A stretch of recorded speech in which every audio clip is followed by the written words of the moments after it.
미중 정상이 이달 말 오사카 G20 회의 때 장시간 회담을 하기로 했습니다. 미중 무역 갈등을 해결하고 북핵 문제 해법에 실마리를 찾을 수 있을지 주목됩니다.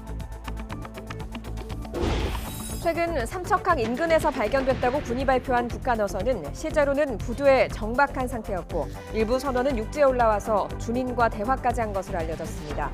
그런데도 어민들이 신고할 때까지 우리 군은 전혀 몰랐습니다. 국회의장과 교섭단체 원내대표들이 6월 국회 일정을 논의했지만 성과 없이 끝났습니다.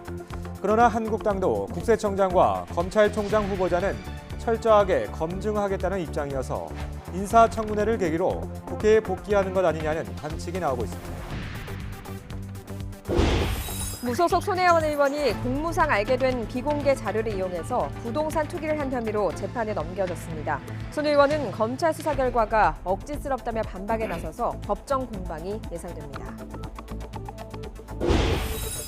무더위를 앞두고 전기요금 누진제 개편안이 사실상 확정됐습니다. 지난해처럼 7, 8월에만 누진제를 완화하는 건데 1,600만 가구가 한 달에 10,000원 정도 부담이 줄어들 전망입니다. 일본 야마가타현 인근 해상에서 어젯밤 규모 6.8의 강진이 발생했습니다. 일본 기상청은 지진 발생 직후 부근 연안에 쓰나미주의보를 내렸지만 큰 피해는 보고되지 않았습니다.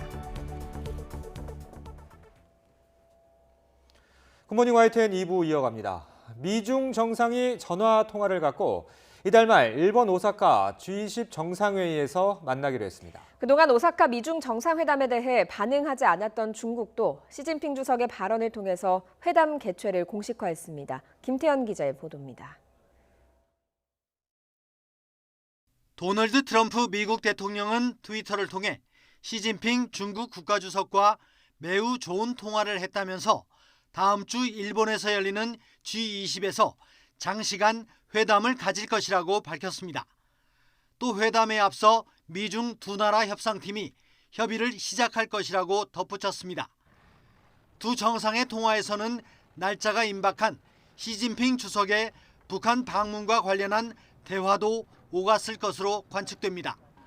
트럼프 대통령은 그동안 오사카 G20 회의를 계기로 시진핑 주석을 만날 것이라고 수차례 밝혀왔습니다. 그동안 확답을 하지 않았던 중국도 시진핑 주석의 발언을 통해 미중 정상회담 개최를 공식화했습니다.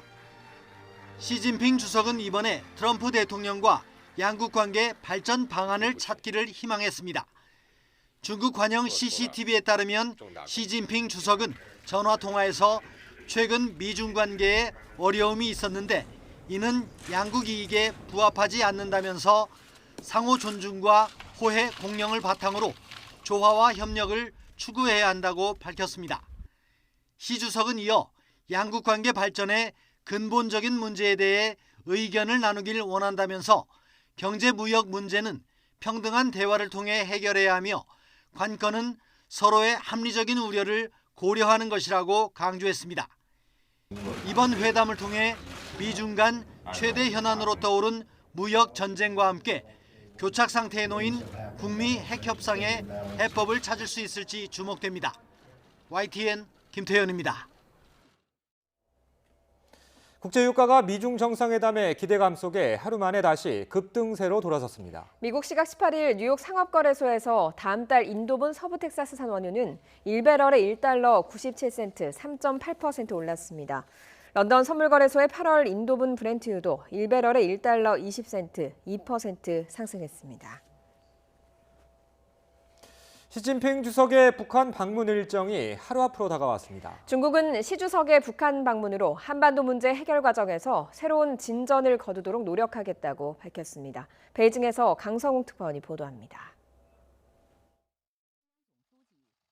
중국 정부는 시진핑 주석과 김정은 위원장의 회담에서 한반도 정세를 논의한다고 밝혔습니다.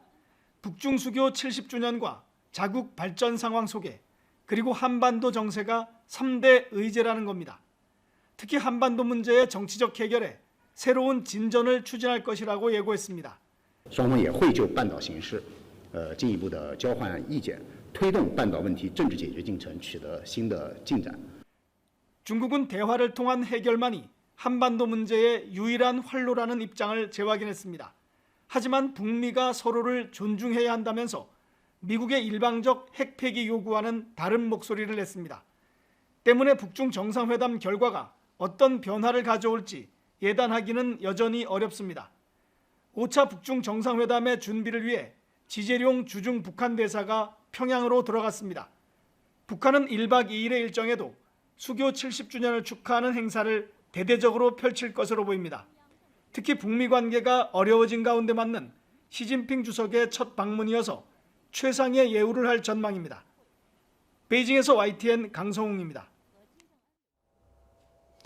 시진핑 중국 국가주석은 방북을 하루 앞둔 오늘 북한 노동신문 기고문을 통해 한반도 문제와 관련한 대화와 협상에서 진전을 이루도록 기여하겠다고 거듭 강조했습니다. 중국 최고 지도자가 방북을 하루 앞두고 북한 매체를 통해서 관련 입장을 밝힌 건 이례적인 일이어서 향후 이번 북중 정상회담의 결과가 주목됩니다. 오는 24일로 예정됐던 스티븐 비건 미 대북정책 특별대표의 방한 일정이 하루 이틀 늦춰진 것으로 알려졌습니다. 시진핑 주석이 북한을 방문한 직후인 다음 주 비건 대표가 평양을 방문해서 비핵화 대화를 위한 실무 접촉을 재개하게 될지 주목되고 있습니다. 신호 기자입니다. 스티븐 비건 미 대북 특별대표가 오는 25일이나 26일쯤 우리나라를 방문할 것으로 보입니다.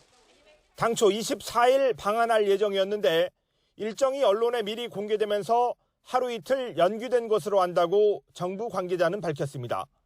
트럼프 대통령보다 3, 4일 먼저 우리나라에 온다는 점에서 판문점이나 평양에서 북측과의 실무 접촉 가능성이 제기됩니다. 비건 대표는 지난 2월 하노이 북미 정상회담을 20여일 앞두고 방한했을 때도 평양에서 2박 3일 실무 협상을 벌였습니다. All right, guys, I'm not going to give you any comments. Please. 문재인 대통령도 지난주 3차 북미 정상회담의 성공을 위해 실무 협상이 먼저 열려야 한다고 제안했습니다. 실무 협상을 토대로 양 정상 간의 정상회담이 이루어져야 지난번 하노이 2차 정상회담처럼 합의를 하지 못한 채 헤어지는 그런 일이 다시는 발생하지 않을 것이라고 그렇게 생각합니다. 비건 대표의 방안은 시진핑 주석의 방북과 트럼프 대통령의 방한을 사이에 둔 시점이라 더욱 주목됩니다. G20 정상회의를 앞두고 열리는 북중 정상회담은 시 주석의 입지만 강화한다는 관측도 있지만 청와대는 비핵화 대화 불씨 살리기에 도움이 될 것으로 판단했습니다. 시 주석의 방북 성사에 우리도 중국 정부와 협의해서 힘을 보탰다는 설명도 덧붙였습니다. 지난주 김정은 위원장이 트럼프 대통령에게 친서를 보낸 사실이 공개되고 판문점에서 남북 정상의 핵심 측근들이 만났습니다. 여기에 비건 대표의 평양 방문까지 이어지면 한반도 비핵화 대화는 다시 본 궤도를 탈 수 있습니다. 북중 정상회담에 이은 북미 실무 접촉, G20 정상회의를 계기로 한 한중 정상회담, 트럼프 대통령의 방한 등 이달 연쇄적인 비핵화 대화가 이어질 전망입니다. YTN 신호입니다. 네, 서울은 비가 모두 그쳤습니다. 현재 경기와 충북 일부 지역을 중심으로 빗방울 정도만 떨어지고 있는데요. 오늘 중부지방에는 빗방울이 조금 떨어진 뒤 금세 그치겠습니다. 낮 동안에는 구름 사이로 볕이 내리쬐면서 다소 덥겠습니다. 오늘 서울 낮 기온 26도, 대구는 30도까지 오르겠습니다. 낮 동안 기온이 오르고 대기가 불안정해지면서 내륙 곳곳에는 소나기가 지나겠습니다. 소나기의 양은 경기 동부와 강원 남부, 충북 북부와 남부 내륙에 5에서 30mm가 되겠는데요. 곳에 따라 벼락과 돌풍을 동반하면서 시간당 10mm 안팎의 강한 비가 집중되는 곳도 있겠습니다. 비로 인해 대기 중에 습도가 높아지면서 서해안과 내륙에는 안개가 짙게 끼어 있습니다. 서울은 가시거리가 평소 5분의 1 정도에 불과하니까요. 출근길 속도를 줄이고 안전 운전하시기 바랍니다. 낮 동안 기온이 오르면서 안개는 걷히고 볕이 내리쬐면서 이맘때 더위를 보이겠습니다. 서울 26도, 광주 29도, 대구 30도로 어제와 비슷하거나 조금 높겠습니다. 내일은 대체로 맑겠지만 모레 오후부터 중부와 경북에는 다시 비가 오겠고요. 주말에는 전국으로 비가 확대할 전망입니다. 오늘 광주와 부산, 울산과 경남 지역은 국내외 미세먼지 영향으로 공기가 탁합니다. 이 지역에 계신 분들은 수시로 미세먼지 상황을 확인하시는 게 좋겠습니다. 지금까지 YTN 야외 스튜디오에서 박현실입니다. 문희상 국회의장은 여야가 의사 일정을 합의하지 못할 경우 늦어도 다음 주 월요일에는 정부의 추경안에 대한 이낙연 국무총리의 시정연설을 진행할 것이라고 밝혔습니다. 문 의장은 더불어민주당 이인영, 자유한국당 나경원, 바른미래당 오신환 원내대표와 회동을 갖고 가능한 일정을 합의해 결정하는 것이 좋은 만큼 다음 주 월요일인 24일까지는 합의해달라며 이같이 말했습니다. 시정연설 등 국회 의사 일정은 원칙적으로 교섭단체가 협의해야 하지만 협의가 되지 않을 경우 의장이 직권으로 결정할 수 있습니다. 여야 4당이 6월 임시국회를 열기로 했지만 자유한국당이 복귀하지 않으면서 실질적인 국회 정상화는 차일피일 미뤄지고 있습니다.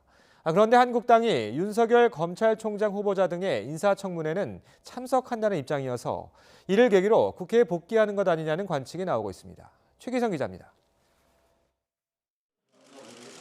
여야 대치로 국회 파행이 장기화하자 문희상 국회의장은 여야 교섭단체 3당 원내대표를 한자리에 불러 모았습니다. 6월 임시국회 개의를 앞두고 세부 일정을 논의해보자는 취지였는데 1시간 가까이 이어진 비공개 회동은 소득 없이 끝났습니다. 여전히 그 쟁점은 존재하고 타결되지 못하고 무산됐습니다. 추경안 처리가 시급한 여당은 국회 상임위원회와 특별위원회를 동시에 가동하기로 했습니다. 한국당을 압박하려는 포석인데 민생 법안을 중점적으로 처리하겠다며 민생입법 추진단도 꾸렸습니다. 제1야당의 국회 복귀 여부를 둘러싸고 벌어지는 소모적이고 비상식적인 논쟁을 끝내야 합니다. 한국당은 이에 맞서 릴레이 정책 의원총회를 열고 문재인 정부의 경제 실정을 알리겠다며 나섰습니다. 이번 추경안을 정부가 빚을 져서 현금 쿠폰을 나눠주는 재정 포퓰리즘으로 규정하면서 순간을 모면하기 위한 꼼수라고 지적했습니다. 총선용 추경이다. 6조 7천억 중에 3조 6천억을 빚을 내서 추경하겠다라는. 이런 가운데 연이은 고위공직자 인사청문회가 국회 정상화의 새로운 변수로 떠올랐습니다. 한국당이 김현준 국세청장 후보자 인사청문회 개최에 합의하면서 26일 인사청문회를 열기로 한 가운데 국무회의에서 인사발령안이 통과된 윤석열 검찰총장 후보자의 인사청문회도 앞두고 있습니다. 민주당은 윤 후보자가 검찰개혁을 위한 적임자라며 축켜 세웠지만 권력에 굽힘없는 강력한 원칙주의자로 국민적 신망을 그동안 받아왔습니다. 한국당은 검찰을 정권의 하수인으로 만들려는 계략이라고 되받아쳤습니다. 이 음흉한 계략을 반드시 청문회를 통해 저지해야 될 것입니다. 한국당이 인사청문회에서 윤 후보자를 선고 검증하겠다고 밝힌 만큼 이걸 계기로 자연스레 국회로 돌아오는 것 아니냐는 관측도 나오고 있습니다. YTN 최기성입니다.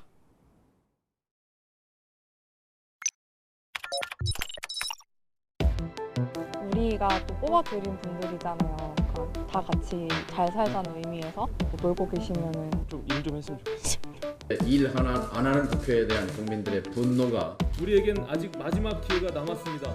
국회 참 모습을 다시 해봐갈 수 있는 그런 노력을 최선을 다해서 합의를 하기 위해서 노력하는 거고요. 하시려고 하시겠죠? 노력을? 노력하겠습니다. 첫 국회에서 의장도 선출 못한 것에 대해서 상당히 유감스럽게 생각하고 무언가 근본적으로 바로잡는 국민 모두가 바라는 대화와 타협으로 국회 문제를 해결할 수 있도록 노력해 주기를. 극심한 당리당략으로 일관되었다라고. 기본이 되는 민생 정치는 언제나 뒷전으로 노는 국회다. 문호동 유인입니다. 국민들로부터 가장 신뢰를 받지 못하는 그런 집단으로 전락을. 오직 국민의 편에 서서 정치 개혁을 위해 노력해 가겠습니다. 제도적으로 정착되고 시스템화하는 일에 당장의 노력을 기울여야 한다고. 어떤 정치적 이유로든 국회의 문이 닫혀 있어서는 안 된다. 당리당략도 정략도 이제는 국민을 위해서 갈갈이 나뉘어진 이 부분을 통합해서 우리 국민의 힘이 하나로 모아질 수 있게. 초선들을 187명이나 뽑아줄 때는 어떤 민생 개혁 국회에 대한 기대가 있는데 결국 돌아오는 평가는 막말, 점거, 또 파행. 일하는 국회, 대화와 타협하는 모습으로 문제를 해결해 나가는. 그렇게 싸우는 정치권은 싫어요. 싸움들만 하고 있으니까 한숨을 하고 생각해요.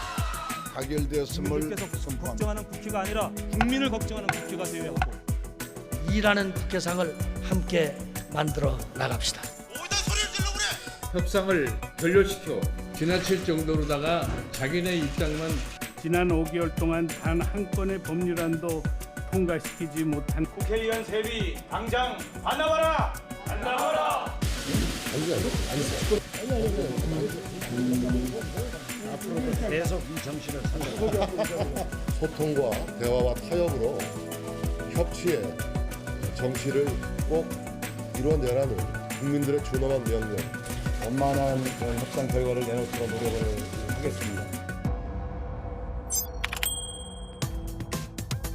75년 9월 1일 여의도 국회의사당이 준공돼 처음부터 협치의 뜻을 담아 국회의 지붕인 둥근 돔은 원만한 합의 24절기 내내 국정에 전력을 다하라는 소망을 모아 24개의 의사당 기둥을 세웠습니다.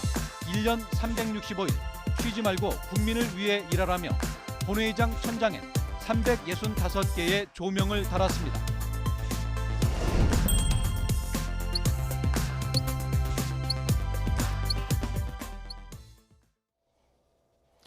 자유한국당이 윤석열 검찰총장 후보자에 대한 깐깐한 검증을 예고한 가운데 윤 후보자와 황교안 대표와의 질긴 악연도 새삼 조명되고 있습니다.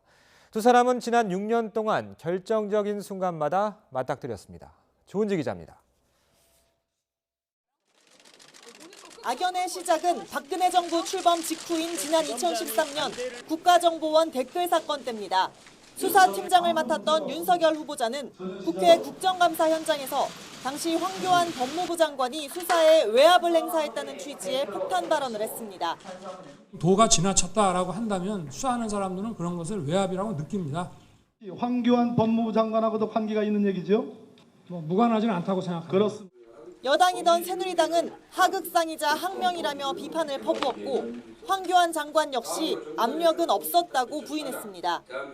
의견에 관해서 무슨 압력을 넣거나 부당한 수사 못하게 하거나 이런 일 없습니다. 소신 발언 이후 징계를 받고 지방을 전전하던 윤석열 후보자는 국정농단 수사에 선봉에 서면서 다시 한번 황교안 당시 대통령 권한대행과 맞부딪혔습니다. 이번에도 황 권한대행이 청와대에 대한 압수수색과 특검 수사기한 연장을 모두 거부하며 두 사람의 악연은 되풀이됐습니다. 역대 최대 규모의 인력이 투입되어 짧지 않은 기간 열심히 수사한 결과 특검법의 주요 목적과 취지를 달성하였으며 황교안 대표는 손사래를 쳤지만 검찰개혁과 공수처법, 적폐수사 등을 놓고 윤 후보자와 고비마다 충돌이 예상됩니다. 저는 누구와도 악연이 없습니다. 합법적인 이야기를 한 것 외에 부당한 압력 없습니다. 공수처 설립 같은 경우에서도 찬성하시는 입장이신지. 그것도 앞으로 차차 말씀드리겠습니다. 황교안과 윤석열, 옷을 바꿔 입어도 만날 때마다 늘 불편한 관계였던 둘은 앞으로 있을 인사청문회에서 간접적으로 불꽃 공방전을 펼칠 게 분명해 보입니다. YTN 조은지입니다. 군 당국이 지난 15일 삼척항 인근에서 발견했다는 북한 어선이 실제로는 부두에 정박한 상태였던 것으로 확인됐습니다. 우리 어민과 대화까지 나눴지만 군 당국은 주민의 신고를 받을 때까지 이런 사실을 까맣게 몰랐습니다. 김세호 기자입니다. 지난 15일 북한의 소형 목선이 삼척항 부두에 정박한 모습입니다. 인민군과 방한복 차림의 선원 4명의 모습이 눈에 띕니다. 군은 당초에 해당 어선이 삼척항 인근에서 발견됐다고 밝혔습니다. 우리 군은 지난 6월 15일 06시 50분경 북한 소형 선박 한 척이 삼척항 인근에서 발견된 경위를 조사하였습니다. 하지만 해당 선박은 삼척항 어선 부두에서 우리 어민에 의해 발견됐습니다. 북한 선원들은 육지에 올라와 우리 주민과 대화까지 한 것으로 알려졌습니다. 군은 어민들이 근처 파출소에 신고할 때까지 이러한 내용을 까맣게 모르고 있었습니다. 해당 어선이 남쪽으로 130km를 내려오는 동안 감시망이 전혀 작동하지 않은 겁니다. 특히 어선이 부두에 정박한 점으로 미뤄 표류가 아닌 동력을 사용했고 복장 등으로 미뤄 선원이 아닐 수도 있다는 의혹도 제기됩니다. 북한 선원 4명 중 2명은 귀순 의사를 밝혀 남한에 남기로 했고 나머지 2명은 판문점을 통해 북으로 돌아갔습니다. 북한 선원이 삼척항에 도착해 육지를 활보한 사실이 알려지면서 해상판 노크 귀순이라는 비판과 함께 파장이 커지고 있습니다. YTN 김세호입니다. 1,700여 가구가 사는 대전의 한 아파트가 7시간 넘게 정전돼서 주민들이 큰 불편을 겪었습니다. 또 포스코 포항제철에 염산을 납품하는 탱크로리에서 염산이 유출되는 사고도 있었습니다. 최재민 기자가 보도합니다. 1,770여 가구가 입주한 15층짜리 아파트 6개 동이 암흑천지로 변했습니다. 승강기가 멈춰섰고 몸이 불편한 환자들은 병원으로 옮겨졌습니다. 씻지도 못하지. 전기 안 나오고 물이 안 나오니까 밥을 못 해 먹었잖아요. 그래서 밥을 다 사 먹었죠. 이런 불편은 무려 7시간 넘게 계속되다가 밤 10시가 넘어서야 복구됐습니다. 정전 사고는 저수조에 물이 흘러넘쳐 바로 옆 전기실이 침수되면서 일어난 것으로 전해졌습니다. 염산 2만 리터를 실은 탱크로리에서 염산이 유출돼 소방대원들이 긴급 출동했습니다. 포스코 포항 제철 출입이 한때 통제됐지만 다행히 인명피해는 발생하지 않았습니다. 유출된 염산은 2시간 만에 제거됐습니다. 바다 한가운데 갯바위에서 60대 남성이 파도에 휩쓸리지 않으려고 안간힘을 씁니다. 고무보트를 타고 낚시를 하다가 보트가 전복되면서 갯바위에 고립된 겁니다. 다행히 남성은 신고를 받고 출동한 해경에 무사히 구조됐습니다. 2층짜리 단독주택이 화염에 휩싸였습니다. 이불로 주택과 가재도구가 탔지만 집안에 아무도 없어 인명피해는 없었습니다. 고속도로를 달리던 승용차가 도로보수를 위해 갓길에 세우던 1톤 화물차를 들이받아 운전자 등 3명이 다쳐 병원으로 옮겨졌습니다. 천안 시내 도로를 주행하던 승합차에서 불이 났고 고속도로를 달리던 승용차에서도 불이 나 차량을 모두 태웠지만 차에 타고 있던 사람들이 대피해 인명피해는 발생하지 않았습니다. YTN 최재민입니다. 무소속 손혜원 의원의 목포 부동산 투기 의혹을 수사해온 검찰이 손 의원을 불구속 상태로 재판에 넘겼습니다. 손 의원이 목포시청의 비공개 자료를 이용해서 건물을 사들였고 일부는 차명으로 소유한 것이라고 판단했습니다. 검찰의 발표 내용을 직접 들어보시죠. 2017년 5월 18일 목포시의 도시재생 사업 자료와 2017년 9월 14일 목포시의 국토교통부 주관 도시재생 뉴딜 사업 공모 계획 자료를 목포시청 관계자로부터 받아 이를 이용해서 2017년 6월경부터 19년 1월경까지 조카 등의 명의를 빌려 위 자료상의 사업구역에 포함된 토지 3필지, 건물 2채를 취득하고 남편이 대표로 있는 재단법인 회사 및 지인들로 하여금 같은 토지 23필지, 건물 19채를 각 취득하게 하였다는 부패방지법 위반으로 공소사실 첫 번째를 구성하였고요. 그 과정에서 조카 C씨의 명의를 빌려 이와 같이 토지 3필지, 건물 2채를 매수하여 부동산 실명법 위반의 범죄 사실도 있습니다. 이에 대해 손혜원 의원은 검찰의 수사 결과가 억지스럽다며 조목조목 반박하고 나섰습니다. 손혜원 의원실은 보도자료를 통해서 검찰은 지난 2017년 5월 목포시로부터 이른바 보안 문서를 받아서 차명으로 부동산을 취득했다고 주장했지만 손 의원의 조카가 목포시의 카페 등을 매입한 시점은 해당 보안 문서가 등장하기 전인 지난 2017년 3월부터 4월 사이라고 밝혔습니다. 전기요금 누진제 개편안으로 여름철에만 누진제를 완화해주는 안이 확정됐습니다. 1,600만 가구가 한 달에 10,000원 정도 요금이 덜 나올 것으로 보입니다. 최혜영 기자입니다. 여름철 불볕더위를 앞두고 전기요금 누진제 개편안이 사실상 확정됐습니다. 누진 단계를 축소하거나 폐지하는 등 3가지 안을 놓고 공청회와 시민 의견을 수렴한 결과입니다. 국민들은 이제 하절기 냉방기기 사용에 따른 여름철 전기요금 부담 완화에 집중을 하고 이 부분에 100% 이렇게 이제 집중해서 저희가 대안을 마련했다. 결론은 지난해처럼 여름철에만 전기료 부담을 덜어주는 방안이 선택됐습니다. 평소에는 현재 3단계 누진 구간이 유지되다가 7월과 8월에만 구간을 확대해주는 방식입니다. 개편안 가운데 가장 많은 1,630만 가구가 한 달 평균 만원가량 부담을 덜 수 있을 것으로 예상됩니다.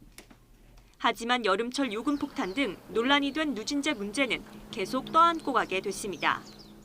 소비자에게 원가 이하로 공급한다고 해서 비용이 사라지는 것은 아닙니다.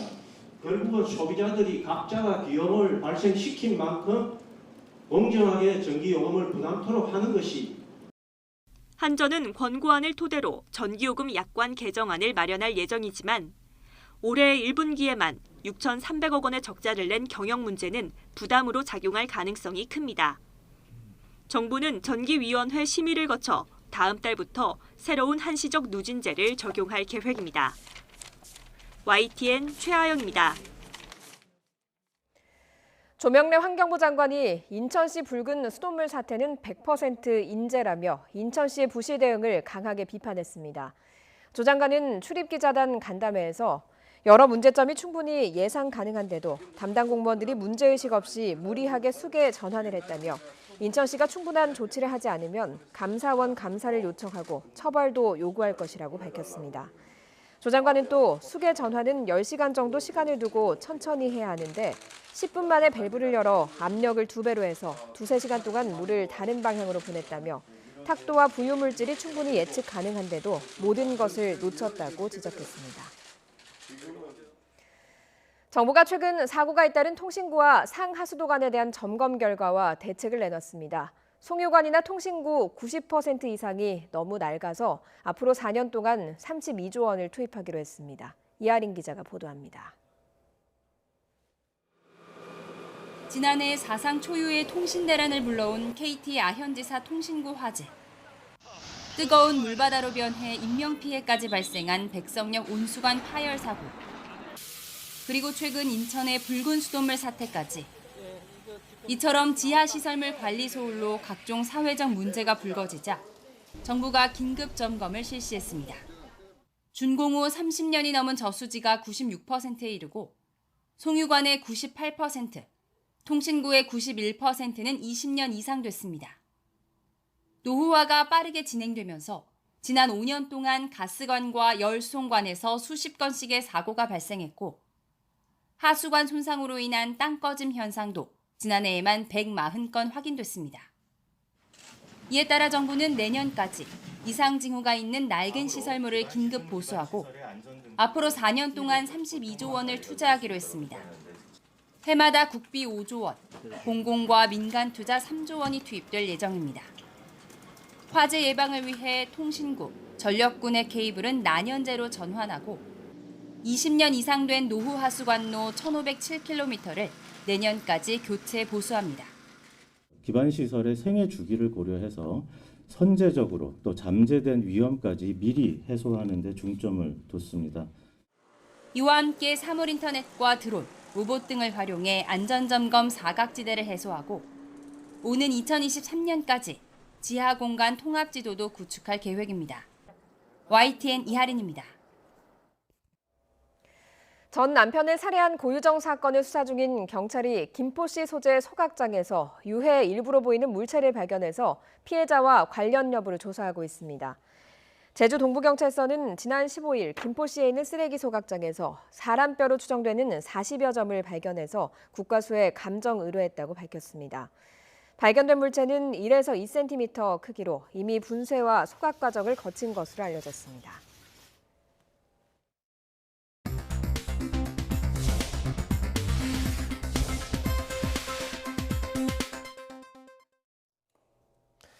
이 시각 보도국입니다. 광주에서 또래 친구를 집단 폭행해 숨지게 한 10대 4명에 대해 경찰이 살인죄를 적용하기로 했습니다. 광주 북부경찰서는 친구를 집단 폭행해 숨지기에 구속된 10대 4명에게 기존 폭행치사 혐의 대신 살인 혐의를 적용해 오늘 검찰에 송치할 방침입니다. 국회 사법개혁특별위원회가 오늘 전체 회의를 열고 정보경찰 개편을 포함한 사법개혁안을 논의합니다. 국회 사개특위는 오늘 오전 박상기 법무부 장관과 민감용 경찰청장으로부터 정보경찰 개혁안을 포함해 사법개혁 관련 현안 보고를 받을 예정입니다. 앞으로 모든 공공공사의 임금 시스템이 직불제로 바뀌어 체불이 줄어들 전망입니다. 국토교통부는 이 같은 내용을 담은 건설산업기본법 시행령과 시행규칙 개정안이 오늘부터 시행된다고 밝혔습니다. 목욕탕이나 고시원 등의 화재 관련 시설 보강 작업에 정부가 최대 2,600만 원씩 지원합니다. 지원 대상은 노약자 이용시설이나 다중이용업소인 3층 이상 건물 가운데 불이 잘 붙는 가연성 외장재를 사용하고 스프링클러가 설치되지 않은 곳입니다. 불교와 개신교, 천주교 등 국내 7대 종단 종교인들이 그동안 부족했던 자살 예방 활동을 반성하며 생명 살리기 운동에 적극 나설 것을 다짐했습니다. 한국종교연합과 생명존중시민회의는 종교계는 생명을 살리고 북돋는 일이 선이라는 슈바이처의 외침에 공감하며 생명을 살리는 일에 먼저 나설 것을 선언한다고 밝혔습니다. 이 시각 보도국이었습니다.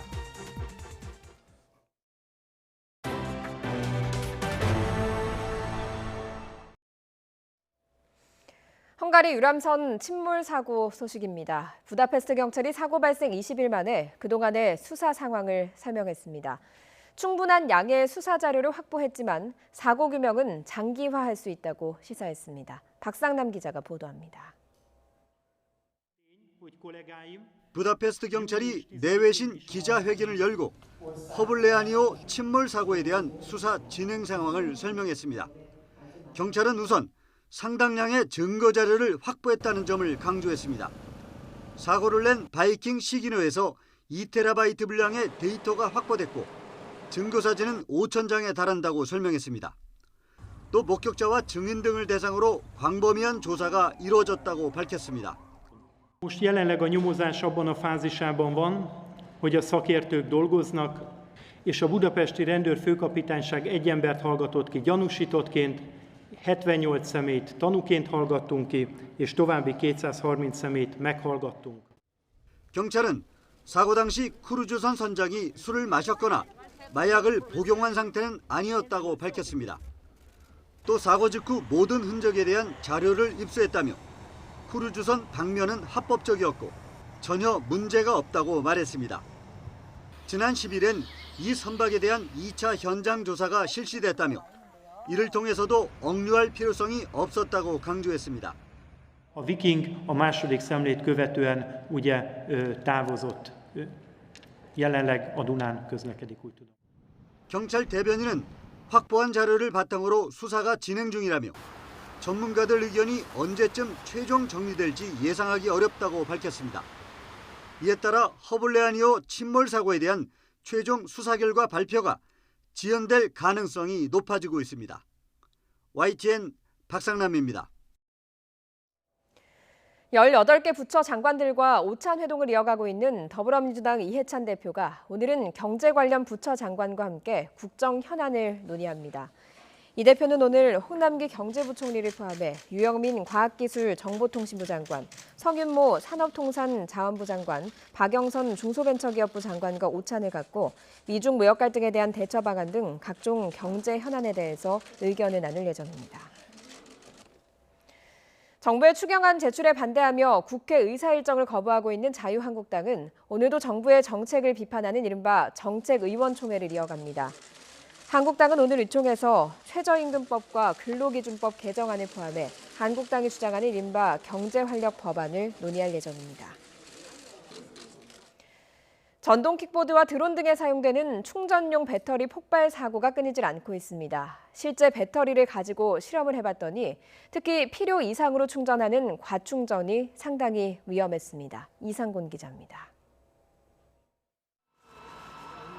원룸 건물에서 연기가 쉴 새 없이 치솟습니다. 집안에서 배터리를 충전하던 전동 킥보드가 발견됐고 이 사고로 유학생 2명이 숨졌습니다. 카이스트 입주 기업에서도 무인 선박용 배터리를 충전하는 과정에서 큰 불이 났습니다. 두 사건 모두 배터리를 필요 이상으로 충전해 이른바 과충전으로 불이 난 것으로 추정되고 있습니다. 전동 킥보드 등에 쓰이는 리튬 폴리머 배터리로 실험을 해봤습니다. 과충전 방지 회로를 제거하고 전격 전압보다 7배 높은 전압을 가해 일부러 과충전 환경을 만들었습니다. 10여 분 만에 부풀어 올라 터지더니 거센 불꽃이 일어납니다. 얇고 가볍고 에너지 밀도가 크다가 보니까 과충전 또는 사용 중에 발생할 수 있는 물리적인 손상에 의해서 온도가 상승하고 결국에는 이게 부풀어 오르고 궁극적으로는 이게 화재가 발생하는 그런 문제점이 있습니다. 침대 위에서 배터리가 터질 때는 불이 이불로 곧장 옮겨 붙지만 배터리가 혼자 터졌을 경우에는 내부에서 분출된 물질만 타버린 뒤 불꽃이 사그라듭니다. 배터리 화재 시 주변에 탈물질이 없으면 불이 더는 번질 수 없기 때문입니다. 최근 3년 동안 대전에서 발생한 리튬 배터리 화재는 모두 28건으로 매년 증가 추세를 보이는데 이로 인한 재산 피해만 2억 5천만 원에 달합니다. 화재를 막기 위해서는 전격 전압 충전기를 쓰고 가격이 더 나가더라도 과충전 방지 기능이 있는 제품을 골라야 합니다. 배터리 자체에 전격 전압이 있는데 거기에 맞는 충전기를 써야 되지 그 외에 충전기를 쓰는 경우 폭발할 가능성이 가장 높습니다. 또 충전 중 배터리가 부풀어 오르거나 이상할 정도로 뜨거워지면 충전을 바로 중지하고 폐기해야 한다고 전문가는 말했습니다. YTN 이상곤입니다. 다음 달 1일부터 장애인연금은 장애 등급이 아닌 장애 정도를 기준으로 지급됩니다. 보건복지부는 장애인연금 수급 대상인 중증장애인 범위 등을 규정하는 장애인연금법 시행령 일부 개정안이 국무회의에서 의결됐다고 밝혔습니다. 장애인연금 수급 기준 변경은 등록장애인을 장애 정도에 따라 장애 정도가 심한 장애인과 장애 정도가 심하지 아니한 장애인으로 구분하는 새로운 장애인 등록제가 다음 달 1일부터 시행되는 데 따른 조치입니다. 위급함 환자를 신속히 이송하기 위한 응급의료 구조 헬기를 닥터 헬기라고 하죠. 현재 착륙장이 부족해서 운영에 어려움을 겪고 있습니다. 경기도 내 학교 운동장과 공공청사가 닥터 헬기 이착륙장으로 활용됩니다. 김학무 기자가 취재했습니다. 1분 1초가 아쉬운 응급 환자를 이송하는 구조 헬기. 주로 소방 헬기를 이용하고 있는데 경기도에서는 올해 하반기부터 응급 의료 전용인 닥터 헬기를 도입해 운영합니다. 국내 처음으로 24시간 상시 구조 구급 임무를 수행하고 주야간을 가리지 않고 섬이나 산악 지역에도 출동하게 됩니다. 문제는 헬기 이착륙장이 부족하다는 점입니다. 현재 전국 6곳에서 운영하는 닥터 헬기의 이착륙장은 828곳. 신속한 환자 이송에는 턱없이 부족하고 주로 주민 민원 때문에 이착륙장을 제때 사용하지 못하는 경우도 속출합니다. 경기도와 경기도교육청, 아주대병원이 학교 운동장과 공공청사 등 1,800여 곳을 닥터 헬기 이착륙장으로 사용하는 협약을 맺었습니다. 헬리콥터가 착륙하는 지점에 대한 문제, 그 문제만이 아니라 사람 생명을 살리기 위해서 대한민국 사회가 나아가야 될 그런 데 대해서 새로운 패러다임을 제시하고 계시는 겁니다. 경기도는 응급 구조 과정에서 발생하는 재물 손괴 등의 법적 문제를 책임지기로 하고 주민들에게도 협조를 당부했습니다. 혹시 거기서 생기는 모든 문제는 도에서 책임을 지도록 하겠습니다. 법률상 분쟁이든 배상 문제든 모든 거는 다 도에서 책임을 질 테니까요. 과감하게 착륙장을 확보하도록 하시죠. 경기도는 또 필요할 경우 민간 시설도 닥터 헬기 이착륙장으로 활용할 수 있도록 관련 지침을 만들어 시행할 방침입니다. YTN 김학무입니다.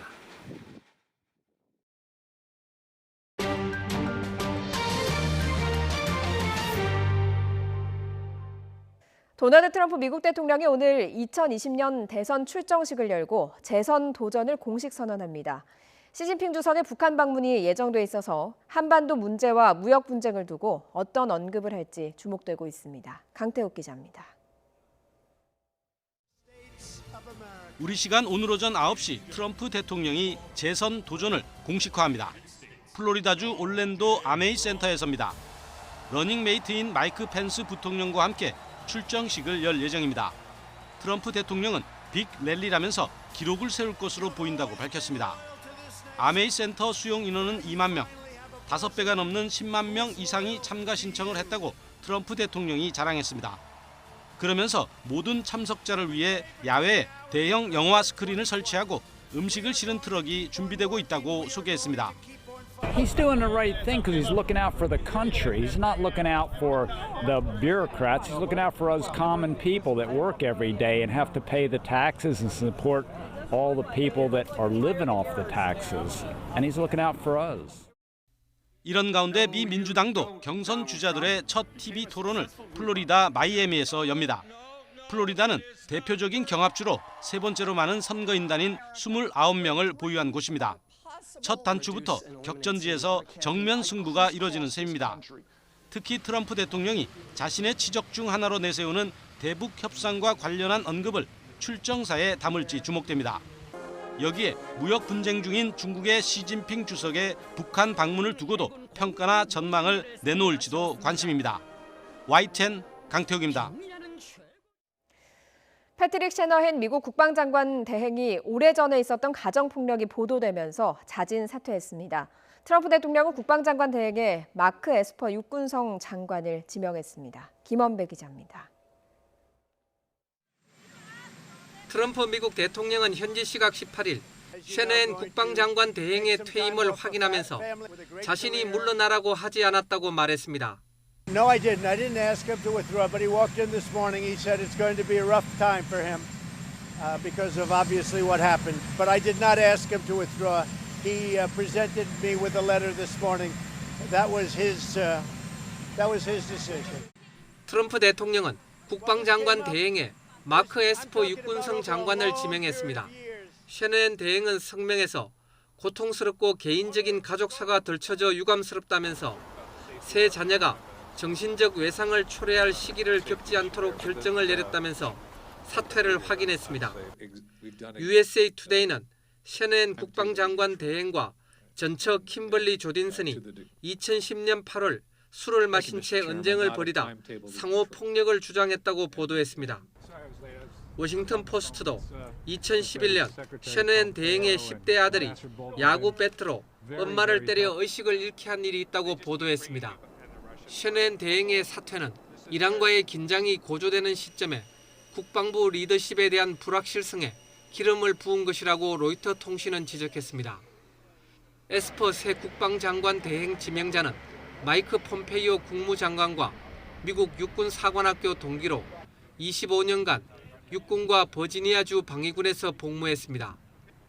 셰너헨은 국방부장관으로 일하다 매티스 전 장관 교체로 올해 1월부터 장관 대행을 맡아왔습니다. 그러나 트럼프 대통령이 지난달 셰너헨 대행을 국방장관에 지명하고도 한 달 넘도록 상원에 인준 요청을 하지 않아 지명을 철회할 것이란 관측이 제기돼 왔습니다. YTN 김원배입니다. 한국의 인구 부양 부담이 2060년에 세계에서 가장 높은 수준이 된다는 유엔의 최근 조사 결과가 나왔습니다. 또 한국의 총 인구 감소 시점은 2년 전에 전망한 것보다 10년 정도 앞당겨질 것으로 예상됐습니다.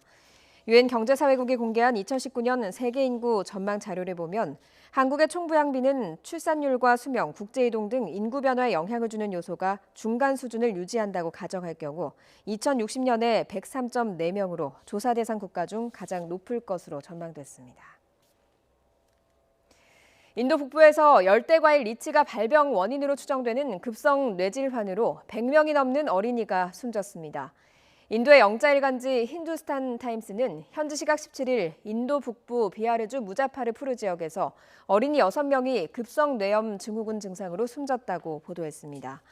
이 신문은 최근 이 지역에서 같은 증상으로 숨진 어린이 수가 모두 103명으로 늘어났다고 덧쳤습니다. 당국은 숨진 아동 대부분이 급격한 혈당 저하로 혼수 상태에 빠졌다면서 열대과일 리치에 함유된 독성 물질 때문인 것으로 추정됐습니다. 오늘 아침은 비가 그치고 하늘에 구름만 다소 끼어 있습니다. 지금은 경기와 강원도 일부 지역에만 산발적인 빗방울이 조금씩 떨어지고 있는데요. 중북부 지역은 오늘 오전까지 오락가락 빗방울 정도만 조금 더 떨어지겠습니다. 늦은 오후에는 대기 불안정이 심해지면서 내륙 곳곳에 소나기 구름이 발달하겠습니다. 나오실 때 우산은 준비하셔야겠습니다. 특히 천둥과 번개를 동반하면서 요란스럽게 쏟아지기도 하겠습니다.